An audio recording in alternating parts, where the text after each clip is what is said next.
Hallo, ich bin Petra, ich komme aus Deutschland und seit 20 Jahren lebe ich nun in Bol. Die Familie meines Mannes ist seit Generationen hier ansässig. Die Einheimischen nennen mich deshalb augenzwinkert Bolaner Schwiegertochter, womit klar ist, dass ich in eine alteingesessene Familie eingeheiratet habe. Ich nehme es mit Humor.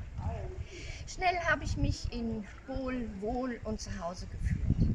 Der Ort hat trotz Tourismus seinen dörflichen Charme behalten und ist überschaubar geblieben. Kaum jemand kann sich diesem Wohlfühlambiente entziehen. Das empfinden auch viele Gäste so und kommen deshalb Jahr für Jahr immer wieder nach Bol. Der Ort liegt an der Südseite der Insel Brač, idyllisch eingebettet zwischen Weinbergen und Olivenhainen. Und von überall her hat man einen wunderbaren Blick über das in der Sonne glitzernde Meer bis zur Nachbarinsel Hvar. Bol ist eine Reise wert. Herzlich willkommen. Dobrodošli. Vidimo se u Bolu.